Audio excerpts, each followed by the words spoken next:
Welcome back to Ray's Talk Show. This is your host, Ray Collazo. Ray's Talk Show, Latino talk, Latino politics from the streets. Thank you so much for joining us. And joined this evening, this historic evening, with the madness continuing to happen in Washington, D.C. and across the country. My compadre, Elbert Garcia. Elby, the mad, what is it? What is this? Even when we thought it couldn't get any crazier, it just keeps going and going and going. It does, man. It does. We're just barely after 100 days. Like it's not like we've been here that long. So it's amazing now. And we'll talk about, of course, right before we were about to record, it was announced in the media hours ago that FBI Director James Comey, no longer our homie, the director of the FBI, has been fired by Donald J. Trump. They were at least nice enough to give him a plane ride home, LB. There was speculation he might have to roll on JetBlue from L.A. this evening. But we're going to... Well, at least he's not. At least they didn't give him to decide to fly him on Spirit. That would have been. He had a little too much luggage. That would have cost him an arm and a leg. Yeah. We're going to talk about James Comey. We're going to talk about the aftermath of the House passing the AHCA, which would actually devastate millions of people, the ongoing healthcare battles that our Resistencia movement needs to continue to push on. And you'll get my Senate analysis of what we need to do to push on people in the Senate, what we need to do to hold those House members accountable for their shameful votes. We'll talk about arguably one of the most underreported national story, the signing of SB 4 by Governor Greg Abbot in Texas, which is disenfranchising and putting Latinos in Texas, which are 20% of the Latino community and over 40% of the state residents, in a state of quasi-apartheid. Elections, historic Latina elected official has announced her retirement, and how that creates a generational shift in politics in her area. And LB's going to catch us up on that. And a new segment on the show we affectionately call What's Up With Your Boy? What's Up With Your Boy? Where we're going to call out some people about some of their devious activities. But LB, we're really excited to announce that this episode of Raised Latino Talking Politics from the Street de la Calle, has a sponsor, Elbert. Look at that. Moving on up. And this is a sponsor that ideologically is very close to the organization. I'm talking about Planned Parenthood. They invite you to join their I Defy campaign. So hashtag I Defy, and send a message to those to our country that we defy hate and discrimination in all forms. Reproductive rights are human rights, women's rights, civil rights. This fight is not over. Extremists still want to shut down health centers, cut off millions of people, particularly women of color, from healthcare access across the country. We got to keep fighting. So if you want to support the good work of Planned Parenthood, text TALK to 22422. Text TALK to 22422. Get loud, state loud. Defy today. Again, text TALK to 22422 to join the fight and stand with Planned Parenthood. Thank you so much for Planned Parenthood for being a partner on Raised Latino Talk. Of course, again, hours ago, FBI Director James Comey Elbert was fired. And one of the ironies of this whole situation, Elbert, is that for those of us like you and I that were desperately begging people that were not clear who they were going to vote for in the fall, that we cannot let someone with not just a hard right-wing ideology, but someone that's impulsive, unqualified, and frankly unscrupulous. When you elect someone like this man to the presidency, unfortunately, Elbert, we're just not surprised. No, look, at the end of the day, this was someone who had no respect for the office of the president, or no respect for just the way government is supposed to work, And he's clearly proven it in terms of not even trying to hide his kind of business assets. Continues to kind of operate in a kind of authoritarian manner. And again, that maybe that's how you run your business. Maybe that's how you create efficiency. right? I mean, in Mussolini's, they say that in Mussolini's Italy, the trains ran on time, right? There's a certain amount of efficiency when you run your business. That's okay. That's not democracy, right? That's not the way government and American democracy is supposed to function, or at least not, kind of do it that way. So I think, I think, and I think the rest of the world kind of knows almost, almost, almost, almost, almost, almost, almost, almost like, that kind of that crazy that maybe your sister is dating, and so maybe it's like, yeah, you kind of invited to the parties and maybe you have to deal with him, but you're kind of hoping that at some point she breaks up with him, right? I think that's the rest of the world is kind of looking at, kind of saying, we'll deal with the U.S. in terms of the ways that we have to deal with it, but kind of really hoping that the American people really step up, to try to really, not necessarily just get rid of him, but also just more importantly, get rid of those voices who are trying to kind of steer us away from the true greatness of what this country is supposed to be about. No, and again, these are the kind of conversations we were having last year, and part of the pushback from those that felt that people like you and I, Elbert, were overreacting, dramatic about the potential harm that this administration could have to our country, was this kind of basic argument that, well, he's a crazy guy and maybe he talks a lot of stuff, but at the end of the day, there's only so much he can do. He's not going to break all these norms. He's not, there's only so much a president can do to really challenge the basis of our democracy.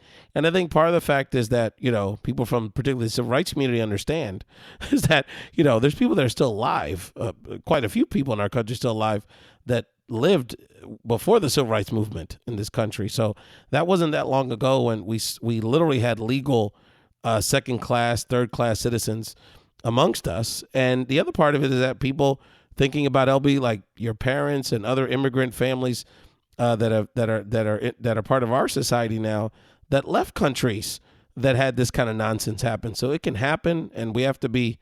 I mean, it's really a crisis moment for our country, and we have to stand strong to say, we want a democracy. We want, we want the norms that our country was based on as it relates to checks and balances, and what we thought was a stable, good government basis for our federal system. Well, look, in politics, they were talking about the smell test, right? As a pass the smell test, right? And I think with this latest stuff with Comey, and the Trump administration, look, at the end of the day, do I know whether or not there's been anything that the Russians did? Like, between you and I, who the hell, I don't know. I haven't seen the Senate, security reports, and I haven't seen any of those things. But it's really interesting to me that the three people who were involved at some level in terms of the investigation into the U.S. and Russian relations, right? And whether or not U.S. the Russians had any hand in what was going on in the elections, and what their hand was with with the Trump campaign. The three people that were looking into those things, right? Sally Yates, our friend here, our friend in my former home state of New York, Prida, the U.S. Attorney General, as well as the FBI director. All those three people who were involved have suddenly all been fired. Right? And so you got to wonder, like, who's left at DOJ, or who's left in terms of the system that can be an independent voice to actually, hold standards, and who's really left in terms of that kind of place to do it. And this is the time for, those folks in the Senate to really, show, to stand up and show up, because if they don't, then what you'll have is, again, is partisan, is really kind of disintegration, of civil service, right? Of what civil service is supposed to be. And Ray, this is, going back to over 100 years ago, progressives who were both Republican and Democrats decided they wanted to form a government, where you had civil servants running the government, not partisan hacks, but civil servants, like running our major parts of government, and put in on the state levels, but also on the federal level, things in place that would at least ensure that, aside from ideological, ideological differences, that we had a certain standard of civil engagement, and that's really calling into question now. It's a big wake up moment. I mean, I'm hoping that the next time we talk, we'll have a better sense. But I don't know, Ray. I mean, you and I both talked about this for a good amount of time. I'm not sure if we've seen the bottom of this hole. In this case, in this case, where there's smoke, there's as far as I'm concerned, there's a I mean, there is a 5-alarm fire taking place somewhere, because there's just too many coincidences, too much, just too much irrational behavior. I mean, I thought Jeff Sessions was supposed to recuse himself in this whole situation, and he writes letters recommending to the president for James Comey to be fired. So interesting. I had forgotten that the only FBI director to ever get fired previously was in the Clinton administration. Oh, if you remember the name, William Sessions, Elbert. That's right. And he got fired for like nonsense, like, using planes without permission, getting federal contractors to build a fence around his house. Like he was just, I mean, it was child's play compared to this stuff. How far our ethics have gone. I'm telling you, those Sessions boys, you got to be careful with them. You're listening to Elbert Garcia and Ray's Latino Talk, and Ray Collazo and Ray's Latino Talk podcast. Again, you can check out all of our podcasts, download our podcast, Ray's Latino Talk, anywhere you can podcast, Spotify, SoundCloud, anywhere, and all our content at rayspodcast.com. And again, this episode of Ray's Latino Talk podcast is being brought to you by Planned Parenthood. We must stand by foot on their I Defy campaign. Text TALK to 22422. That's TALK 22422. Get loud, stay loud, defy today. Elbert, as if we haven't been attacked enough, I almost feel like Americans and Latinos in particular I don't know who's are more under siege than the Mets pitching staff of late, and that's saying something. You get your boy Matt Harvey a alarm clock, Holmes. Anyway, a little tip for you for your Christmas shopping list. But of course, yeah, really. But last week, of course, the House passed by a squeaker the Affordable Health Care Act, which essentially sets us back health policy in this country about a century. If you believe, fake news sources like the Congressional Budget Office, Elbert,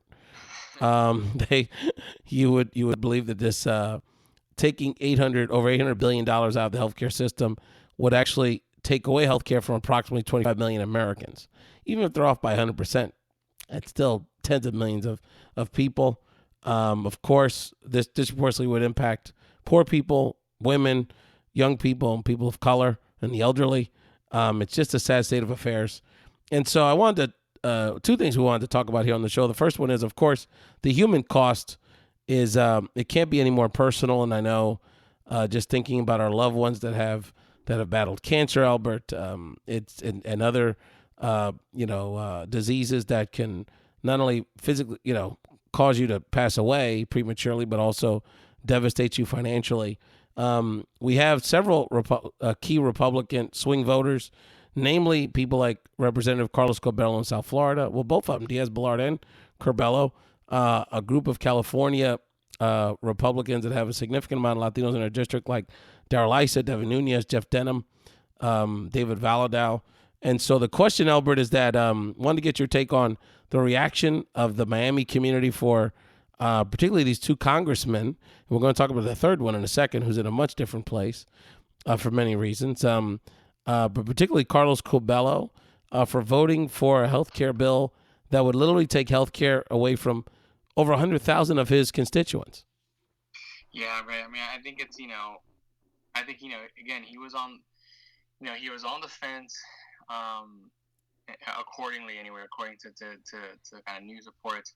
And he ultimately voted for the House, this new House version being one of those 4 votes that basically allowed it to pass the House. And, definitely, people around here still, are at his office letting him know that this is not something that they are likely to forget. And that's something that's going to, and that will certainly affect him.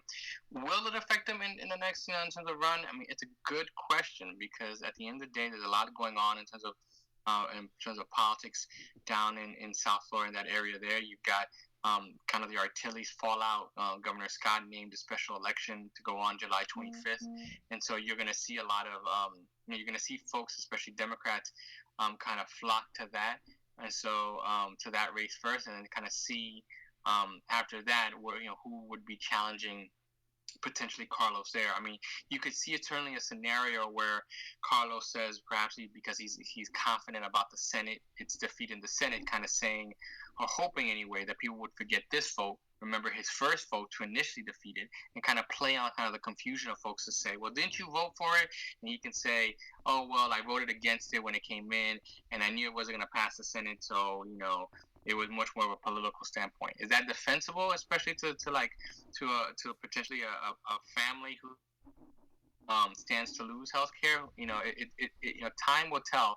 And time will tell in terms of whether or not, if the Democrats really can't get this seat or can't field somebody to take this seat away from Carlos Curbelo, then there has to be serious questions about what the Democratic Party can actually field in general, because he's certainly someone that's put a bullseye on his back.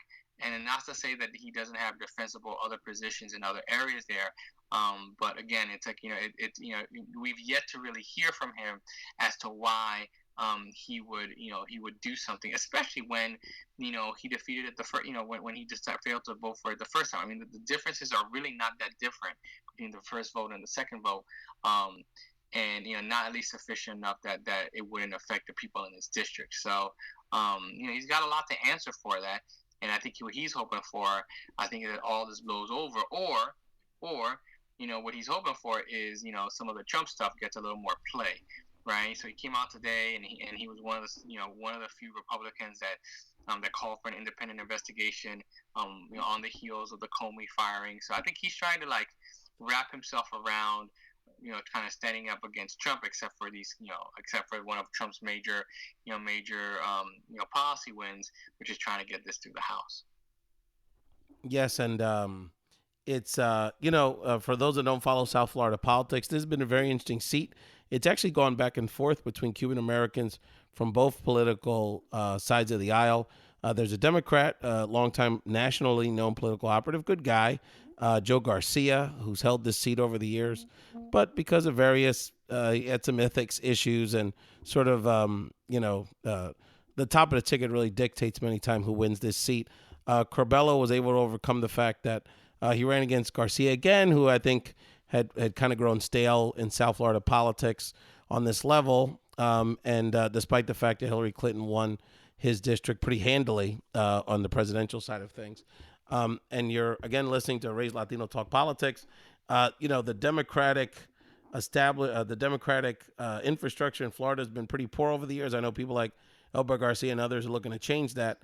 So you're absolutely right. This will be a challenge for leaders to take a stand and stand up. It would be good to see a Latina Democrat in particular take on the mantle, take on Carlos Curbelo next year. And, of course, we're going to talk about the other seat that's going to be in play in South Florida later on in the show. Elbert, I've got a little intel, and I know you're curious about, our folks out there are probably curious about what's the next step. So now the Senate has been made it very clear they're going to start from scratch with a version of the healthcare bill.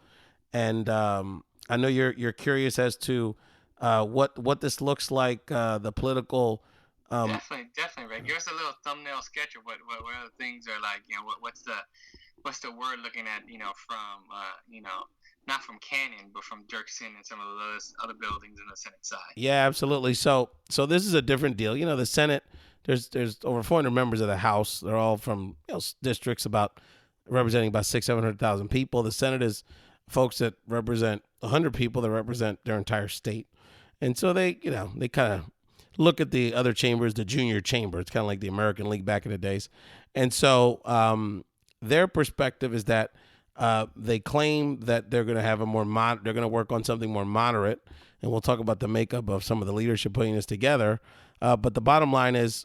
The Republicans just need 50 votes because Vice President Pence would break a tie to pass anything, but particularly a health care bill in the Senate. The common wisdom is that the two female, relatively moderate senators, particularly on health issues and women's issues and issues like Planned Parenthood, frankly, like Senator Collins from Maine and Murkowski from Alaska, would be hard gets under any scenario. So let's assume for a moment they're off the board. So then you really have the question from a resistance perspective, a campaign perspective, a targeting perspective for us to defeat the healthcare the Republicans stripping health care from millions of Americans, tens of millions of Americans, is senators, potential swing Republican senators that fall in three camps. One is Rand Paul, who's just sort of his own person. He's a libertarian. He's just on a different trip, if that makes sense. The other two are right smack dab in the middle of the Latino electoral movement.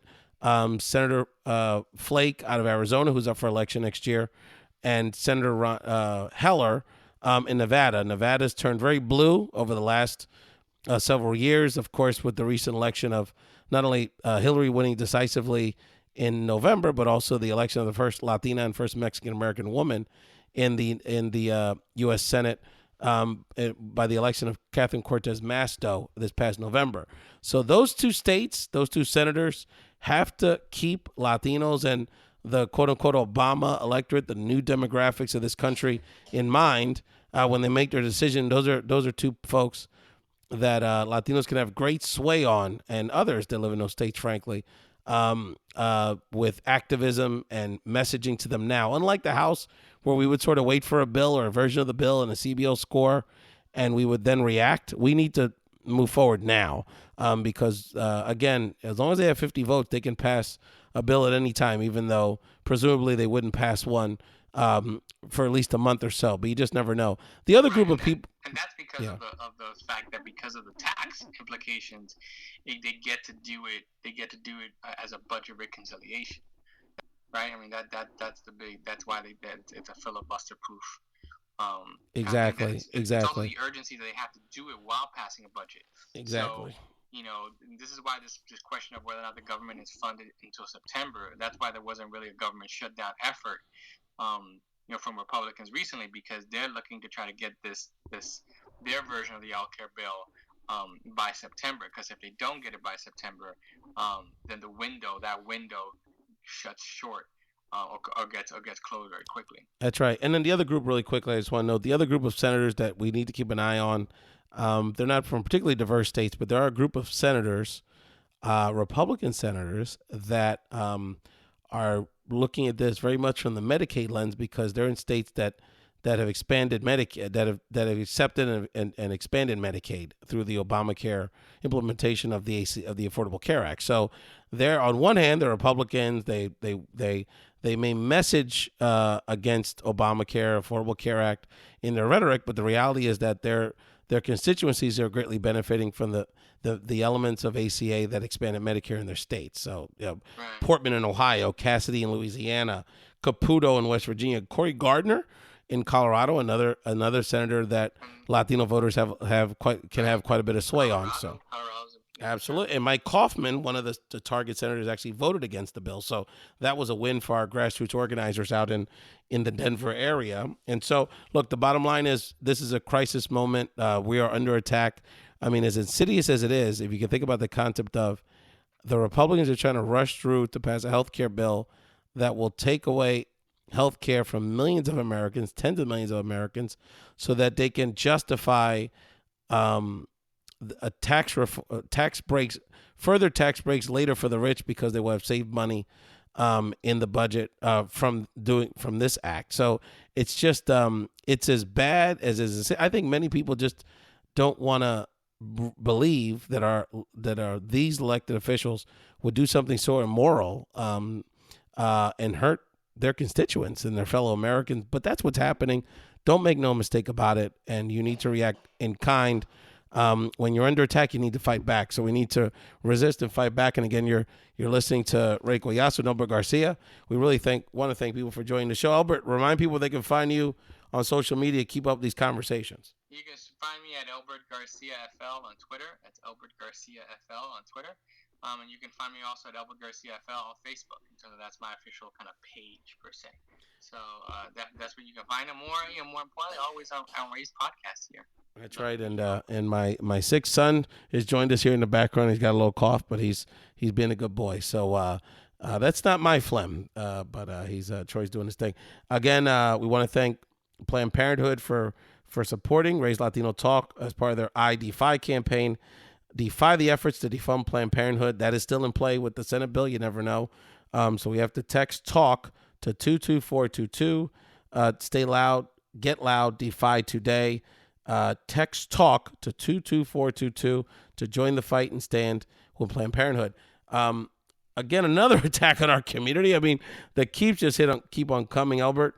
And again, this is an issue that's not going to get nearly the kind of play nationally, but it's so important why we have conversations here at Ray Latino Talk Politics, talking politics from the street level, de la calle.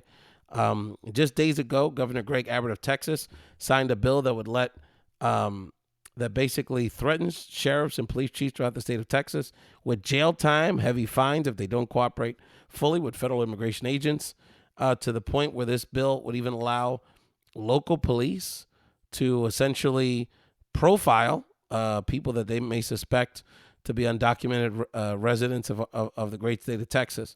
The insidious part of this is that this is supposed to stop the quote-unquote sanctuary cities in the state of Texas. There is no such city in Texas that fits what most people consider the criteria for a sanctuary city.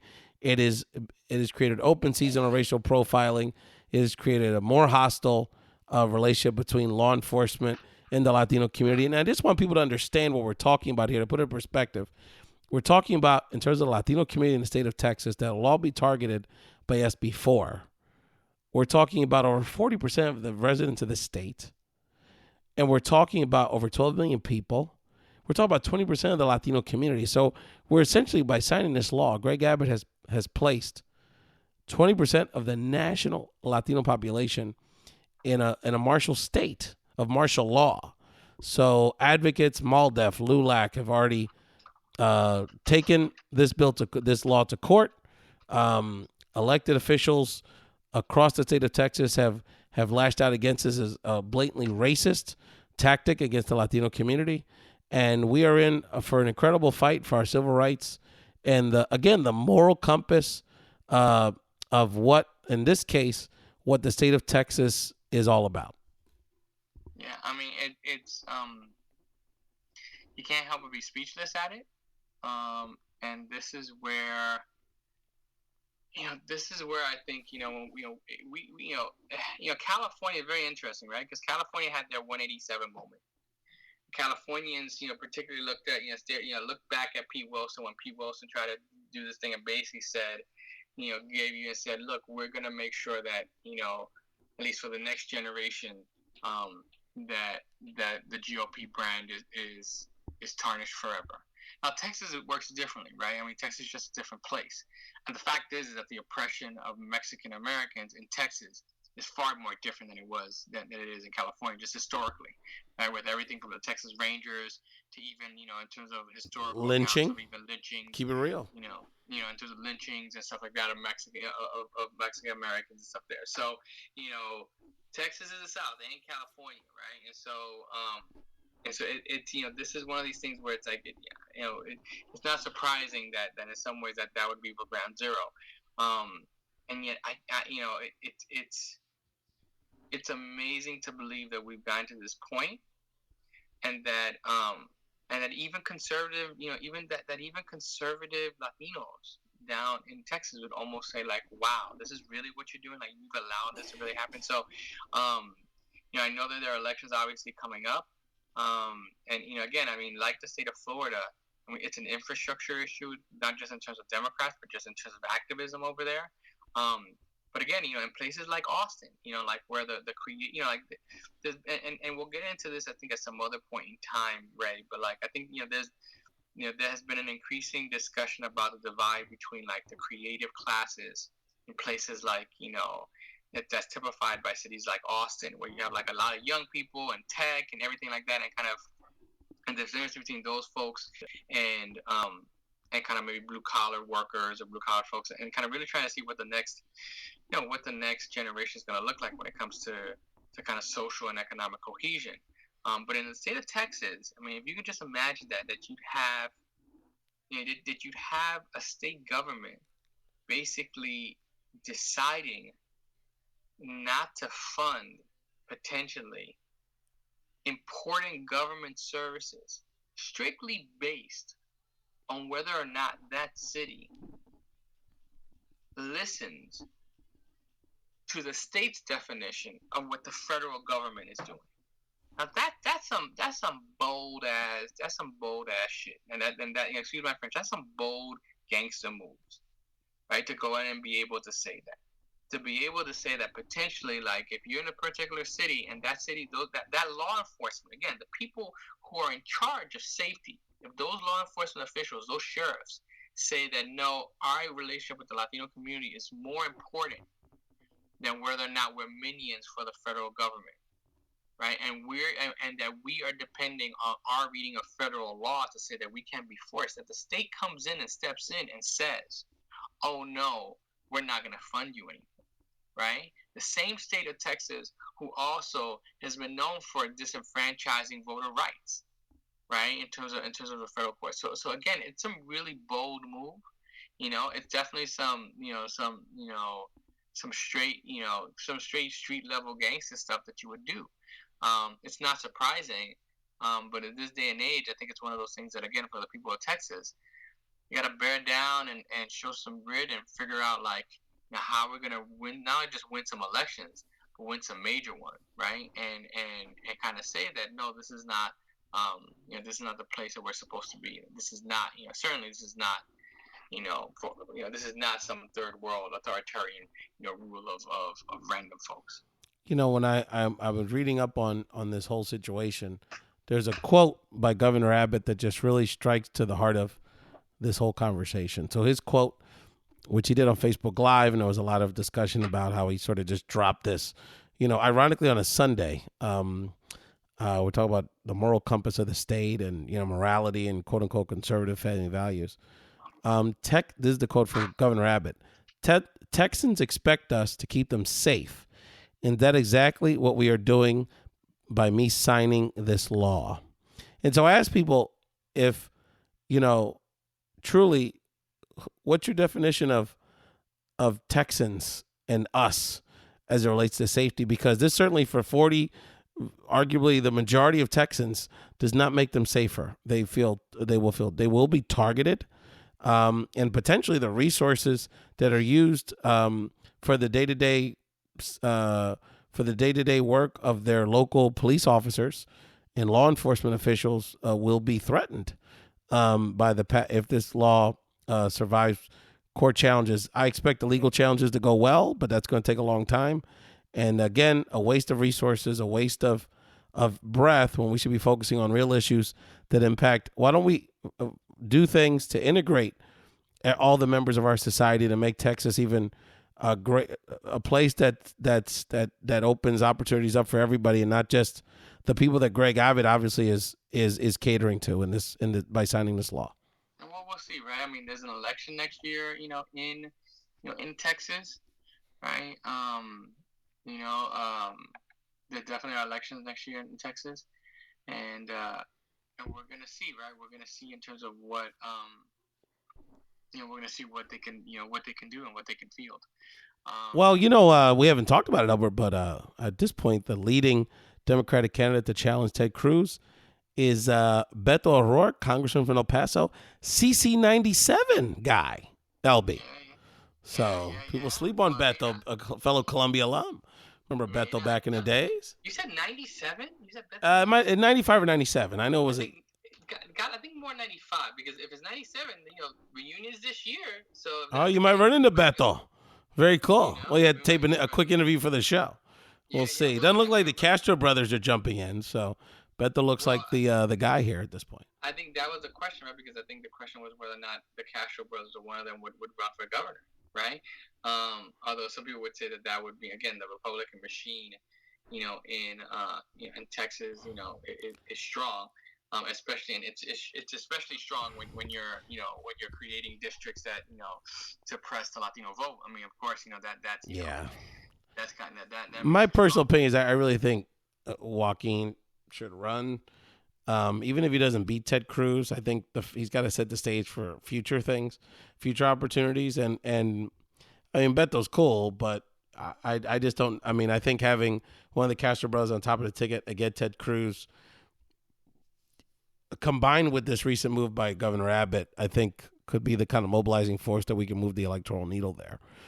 But that's another conversation. Do you think that folks do you think it's easier to beat Cruz than to beat Abbott? I mean, but Abbott hasn't decided whether he's going to run again, so whatever. But assuming that in terms of, is it easier to beat Cruz than it is to? I think it's easier to beat Cruz because Cruz is he's not really a likable person. And his presence on the national stage, his act could wear thin. I don't think the hardliners, the Republican base would have the same loyalty to him from a turnout perspective. And I just think it could change now with this law, but I just think the Latino base is going to be more mobilized to beat Cruz and Abbott. But this could change now, I will say this. Latinos in Texas hate this guy, dude. I mean, I know very prominent Texas Republicans who are friends of ours that, I mean, the vulgar things, they abhor this man's existence. So there's a lot of passion on that side of it. Yeah, but you know what?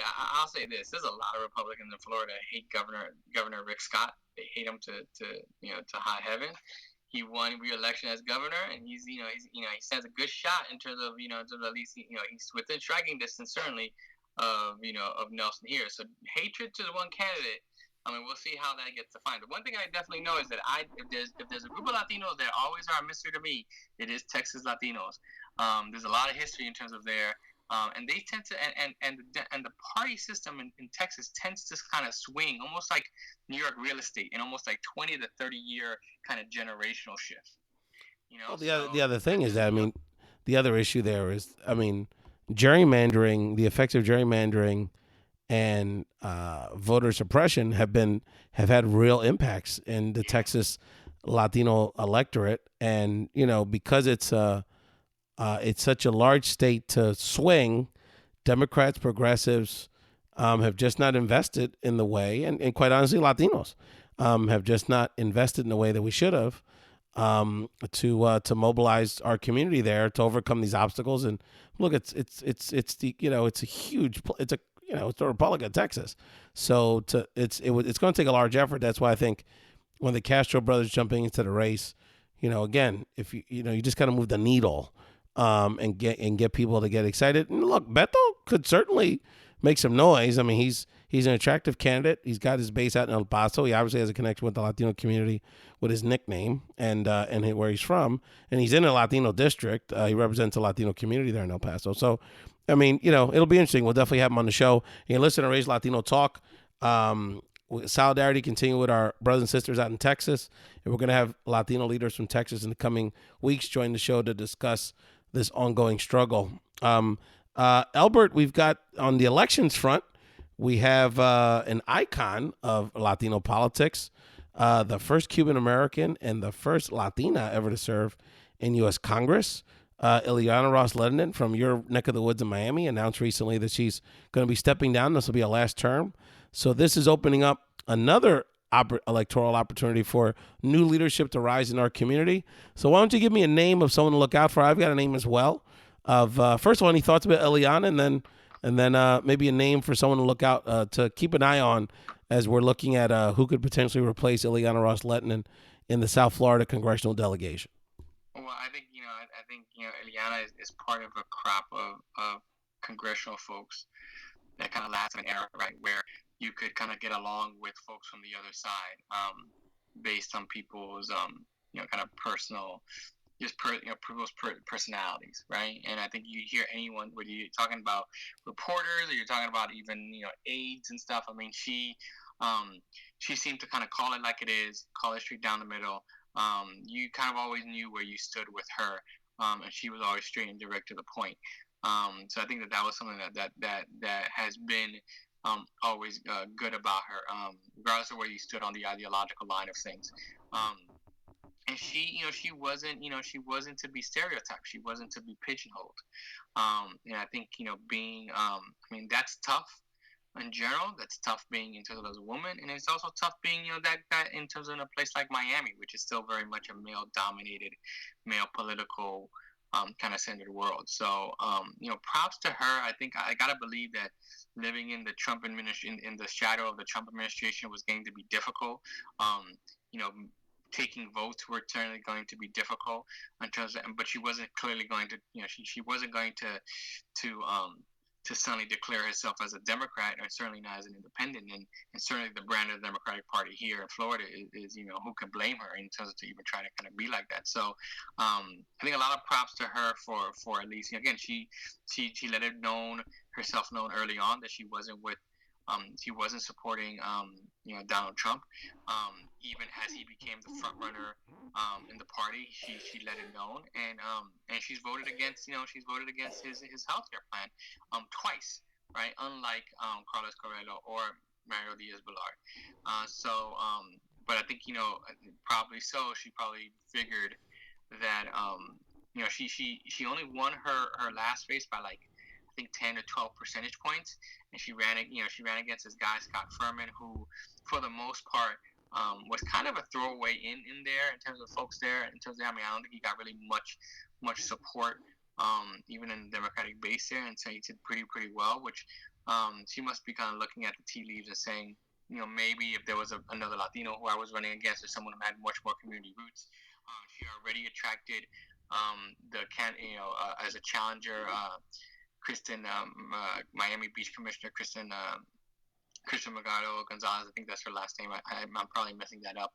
But who's a real kind of go-getter on the Miami Beach as a Miami Beach Commissioner. She had actually she had gotten her seat by actually going against the Miami Beach mayor and kind of running against like his preferred candidate, and so she was ready to tackle Ileana even when Ileana people were thinking that she was going to run. So that certainly would have been a real interesting race. But now that Ileana's not in, a whole bunch of people, every seems like every Democrat who isn't Elbert Garcia seems to be thinking about this seat. I know some political operatives in Palm Bay in Florida that would disagree with that. They're still trying to get you in the mix there, Elbert. Yeah, well, I talked to my kitchen cabinet, and I had to decline the effort. But I was also looking at Tomas Kennedy as well. So that Kennedy 18 would have been a good hashtag. That's the pick of my daughter, to be quite honest. But that's another conversation for another. Yes, it is. Let me say this about Ileana. You speak about it very well, Elbert. That it isn't about hating Republicans or. There is a we hearken back to the days where we could have honest disagreements on certain things, but a respect and a spirit of bipartisanship with people like Senator Arlen Specter, who had a relationship with my father and activists in the Latino community in Pennsylvania many years ago, and some of the old political figures of another era. Ileana was sort of from that era, and again. When it came down to the real important issues impacting the Latino community, immigration, LGBT rights, some of the bread and butter issues like healthcare, which at the end of the day, she did the right thing with her votes over the last few weeks. Ileana is with our community. And so we respect her on a personal level. I'm very proud of the picture I have with her and a great friend of our show, Sid Wilson.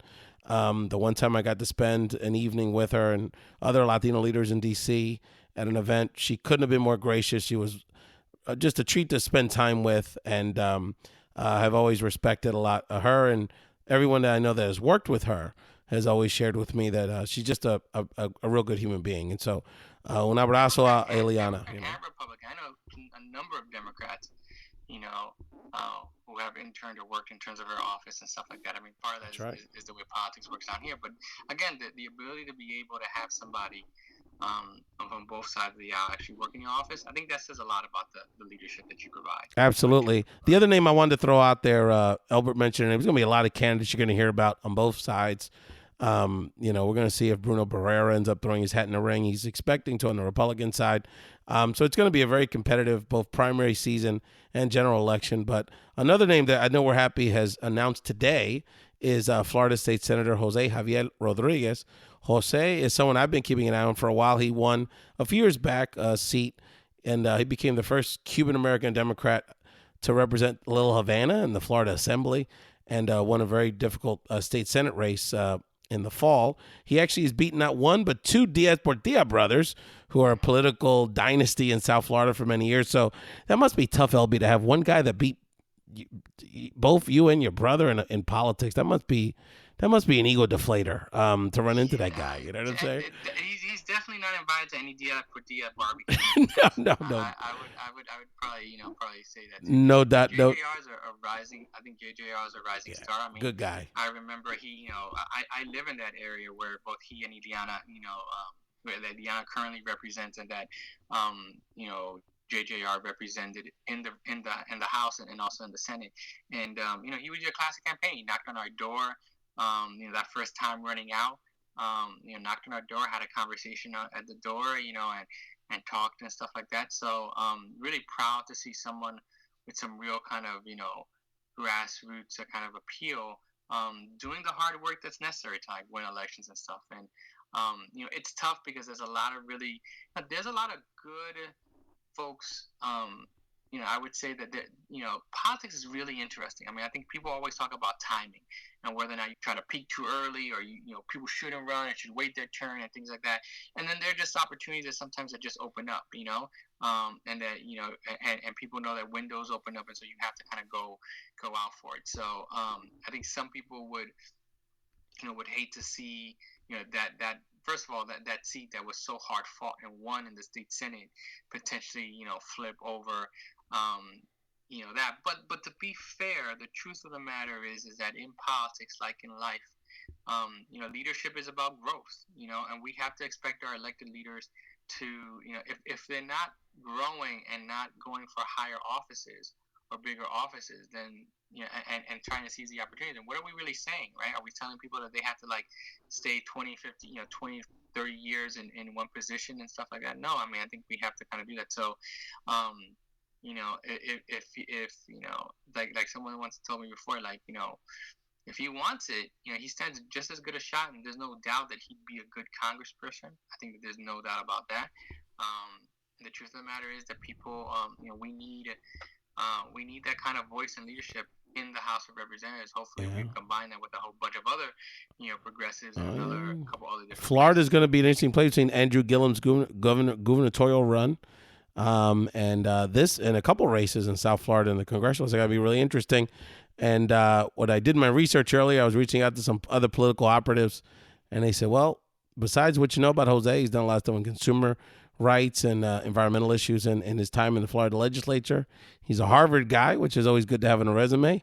And his wife's a Puerto Rican lawyer. And I said, well, that's always a good combination to have a Puerto Rican woman who's a lawyer by your side. So he's Jose's a good guy, and we wish him and the candidate you mentioned and others the best of luck. And ultimately the voters of South Florida will decide, and hopefully they'll take the time to be part of that sea change in politics that we're looking to foster in Florida. I would say one thing in terms of about the South Florida politics, that it's going to be real interesting because, especially in terms of the growth and the ascension of Latina politicians here in South Florida, because the truth of the matter is that at least on the social justice front, and even in some of the other attributes, increasingly we are seeing Latinas, we're seeing women take leadership posts in South Florida. Right, and so the real question, and again, that's a major challenge to some of the machismo that exists, in terms of not just in South Florida, but obviously in politics in general. But it's going to be real interesting to see, again, based on, the Women's March and based on these, like how that's also going to affect. I think, obviously, I think JJR's, issue positions in terms of with women and in terms of women's issues and reproductive rights and things like that is very solid and very good. But again, it's going to be interesting to see in terms of how the female vote, in terms of female activism, translates into these 2018 elections, because they are, women are the face of political activism here in South Florida. You see it, no question about it. The day after the election, I mean, who were the people who were on the front lines, rallying and talking and leading stuff? It was, Marcia Olivo of the Miami Workers Center, who won a Miss Foundation Gloria Steinem Award, accepted one earlier last week, for her work down here, right? It was people like Andrea Mercado from the National Domestic Workers Alliance, who now currently is also going to be the head of the New Florida Majority down here. You see Maria Rodriguez, head of Florida Immigration Coalition, right? So all these are women who are leading and growing leaders and growing male and female leaders out here. So we're going to really see whether or not, how that impacts the political process out here in 2018. Absolutely right, and we look forward discussing and honoring the work of those women and those leaders down in Florida and throughout the country. And again, listen to Ray's Latino Talk Politics. We're talking politics from the street, that like I here on Ray's Latino Talk Podcast. You can check us out anywhere you can find a podcast: iTunes, Stitcher, SoundCloud, Spotify, all the rest. And you can always check out all of our content at rayspodcast.com and Ray's Podcast anywhere on social media. We're very active on Twitter. LB and I are always discussing and catching up on the latest issues. LB, once again, before we get to the new segment of the show, remind people where they can catch you on social media. Sure, they can catch me at Elbert Garcia FL, Elbert Garcia FL, on Twitter. I probably need to update my Twitter feed just a little bit more, but nonetheless, that's where you can find me, and expect, especially after the month of May, expecting me to do a bunch more things in terms of not only my social media feed, but also even trying to branch out myself into the realm of podcasting as well. I keep on saying I'm going to do it. Ooh, just gotta, wow, exciting. Just gotta put it. I have a spin-off, and I don't even know about it. Wow, we have to talk about that at the next production meeting. On the last segment of the show, we're starting a new segment here, and we just got to do it because we got to figure out, we got to make sure we keep our folks accountable. So this segment's going to be called "What's Up with Your Boy?" Often we say that when we tease our friends about the mischievous behavior of others. So I'm going to start with you. In this case, you got a bunch of guys we're trying to call out. So Elbert Garcia, for the first time, what's up with your boys, man? Who are the guys you're calling out on this week's episode? The guy that I'm calling out is, the Republicans, the 13 Republican males who are leading the effort to try to reshape, try to get Trump care passed and try to reshape, health care in the United States here. Again, 13 males, all of which, none of which has a female voice duly represented there. So half of the population who have reproductive, issues, things that are quote unquote now seemingly labeled pre-existing conditions. But again, healthcare, which is so important not only to all populations but also to our women, having not one single female voice represented there. Again, calling them out, that's just, look, man, we're living in 2017. For all types of reasons, that's just not fresh. It's not fresh in any kind of manner whatsoever. The irony of the whole situation is that, first of all, two of the critical votes that the Republicans have to get on board are women, Collins and Mikulski of Alaska. And also that on the Democratic side, the rising stars of the entire Senate are those Democratic women, with the Kamala Harris, Duckworth, Cortez Masto, Elizabeth Warren. They are really the new leaders, some of the most exciting leaders we have in this country on a national level. So the fact that they're all of those women on both sides of the aisle, they couldn't even give Joni Ernst a little love. Jesus, Christmas, are not being included in this process is very troubling. And look, it kind of sums up this whole situation. The signing in the Rose Garden the other day with, it's with all those clowns behind Donald Trump. It really just showed, it was really disturbing. Talk about the 1%, taking it to the rest of us. But I know, Elbert, you, on some level, you revel a little bit in this one. So let me have it, brother. Yo, Ray, man. What's up with your boy, man? What's up with your boy out there in Idaho, man? El Papa Relleno de Idaho. Of course, we're talking about Idaho Congressman, el único boricua republicano en la Cámara del Congreso, Raul Labrador. This brother, of most other things, was a founder of the House Freedom Caucus. When I read that today, it made me think about, remember the Dave Chappelle character that was a blind black man that was in the KKK? Do you remember that? Yes. Well, that's Raul Labrador in a nutshell. And so the latest antics with Raul, he's had a very busy week. Early in the week, the quote, which will stick with him for the rest of his political career, this will be the headline in his obituary. Raul Labrador, after voting for the bill that would take health care away from potentially tens of millions of Americans, said at a recent town hall meeting, quote, "No one dies in this country because they don't have health insurance." And so the ridiculousness of that statement is pretty self-evident. And now he doubles down on this ridiculousness by announcing he's going to run for governor of the great state of Idaho. And we're actually going to have a special episode later in the month, Elbert, with some Latino leaders in Idaho. We have a great network of Latino leaders. We actually have a growing community up there. He's not the only one. And we're going to talk a little bit more about the on-the-ground situation. But let me tell you something. This brother, again and again and again, has turned his back on our community. He's such a sad case. He's an immigrant lawyer, so that means this guy has made his life, built his house, paid bills off the backs of the immigrant Latino community in Idaho.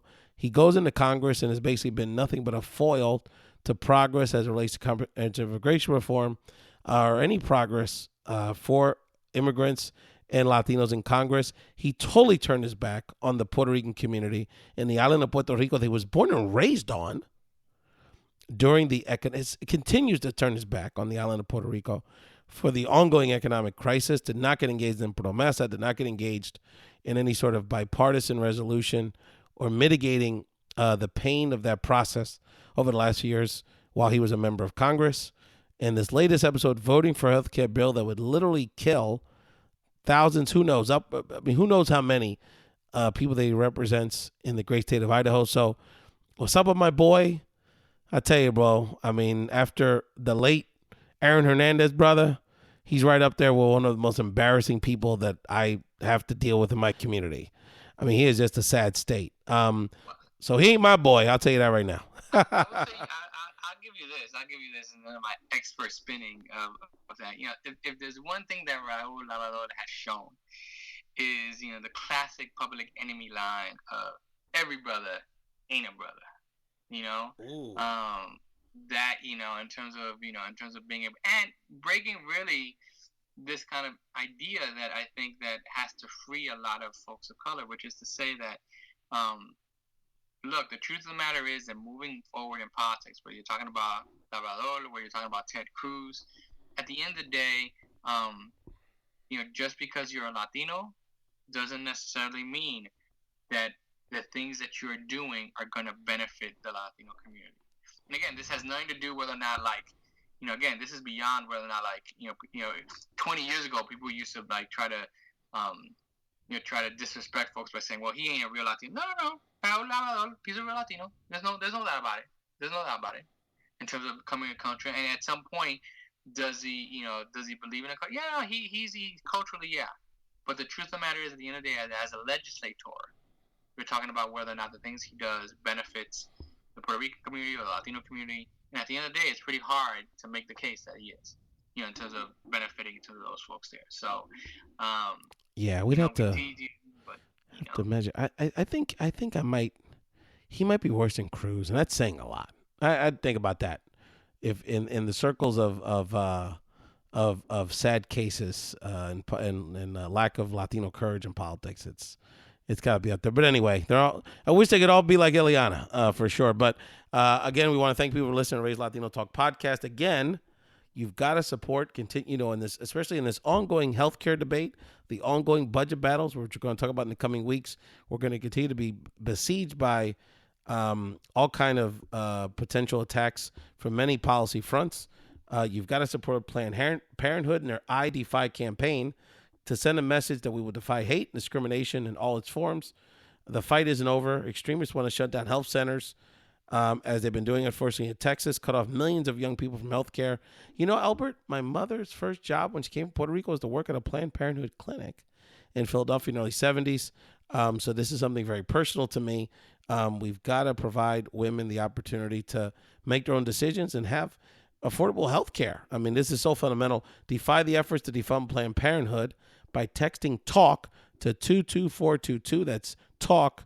Text TALK to 22422. Get loud, stay loud, defy today. Well, I'm always staying loud.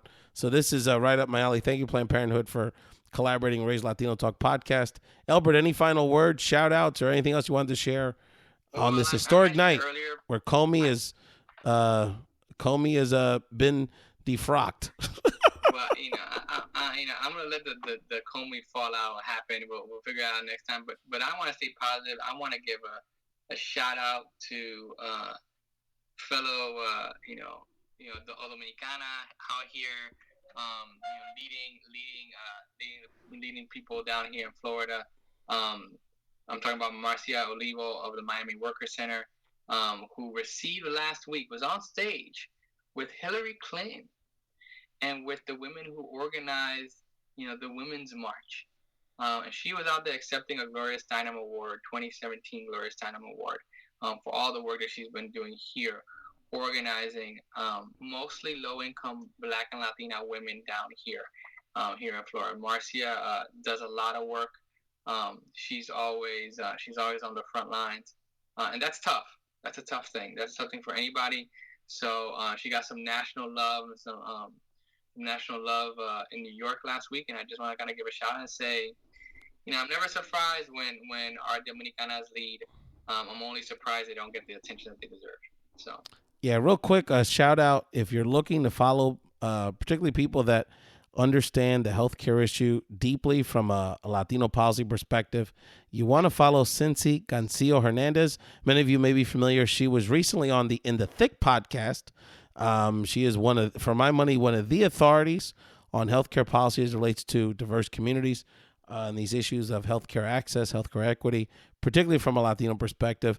Otra mujer puertorriqueña. So follow Cincy Gancio Hernandez on social media. We're going to have her on the show in the coming weeks because she has really embraced this role. She's been a little shy about doing the social media thing and podcasting, but her leadership is just so needed, and she's really come out guns blazing over the last 2 months to really be the voice that we needed on these kind of platforms. And it was great to hear her in the thick appearance. So check out what Cincy's up to, because she's really educating us all in the healthcare process, and all the leaders out there, particularly in the healthcare space. This is the time, whether it's Planned Parenthood, Cincy, some of those leaders in South Florida you talk to, those promotoras out there around the country, and other activists that are fighting back to just keep people's fundamental rights to have quality access to health insurance, health care, which is something we all, as Jimmy Kimmel said very appropriately, we all can stand behind. Thank you so much for joining Ray's Latino Talk podcast. Again, check out our podcast anywhere you can find a podcast, including rayspodcast.com,